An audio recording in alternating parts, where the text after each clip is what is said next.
let's talk about how to hold your weights using dumbbells and kettlebell.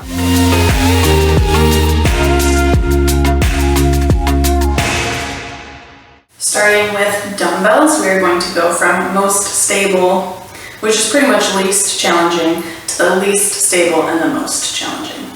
Starting with a goblet squat, which is where you hold it in front of your chest, elbows tucked in tight, so think in your squats here. You can do lunges that way as well. It's going to keep the weight fairly close to your core, so not a big demand on your core and no demand on your balance or your grip. Then if you take both dumbbells by your side, we're still fairly stable because we're balanced from side to side. Not a major demand on our core and therefore not either on our balance. However, some demand on our grip because we're holding the weight down by our sides. And we also have to be careful that we're not pitching forward, which is pretty common with weights by our sides. Keep a proud chest. From there, you can drop the weight. So you just have one on either side, a little bit of offset, a little more challenge on the core. Still fairly stable, not a major challenge for the balance, and still, of course, working on the grip and working on the upright chest. From there, we'll go back to 2 dumbbells up by our shoulders. Now be careful, we don't want to be resting the weights on our shoulders and not making our upper body work. Let's stay tight and stay engaged. So think your squats here, lunges here. Still stable again because we're balanced from side to side. A little more demand on the core to stay upright because we have this weight that wants to bring us down, and more demand on our upper body to keep the weights in that position.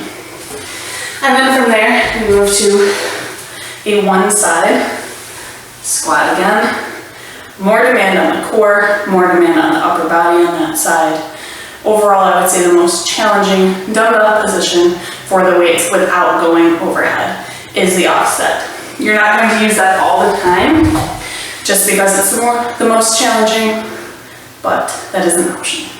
Now our kettlebell is pretty much going to follow the same pattern. You can hold it goblet style here.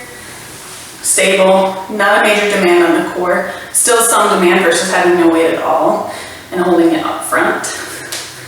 If you had 2, you could hold them on either side. Otherwise you have your offset. Same thing with the upper body. And now you're resting it on your arm for more support. However, keeping the elbow up, keeping it in the proper position, thumb at your collarbone, resting on the upper arm, on the forearm, is still going to provide a lot of challenge for the upper body to maintain that position. Versus the dumbbell, which is going to sit nicely here, stacked over your wrist and stacked over your elbow. Since the kettlebell rests out to the side, more demand, therefore more challenging. But overall, same options that you have with your dumbbells. Most people only have 1 kettlebell per weight, therefore you're going to be doing more offset versions anyway.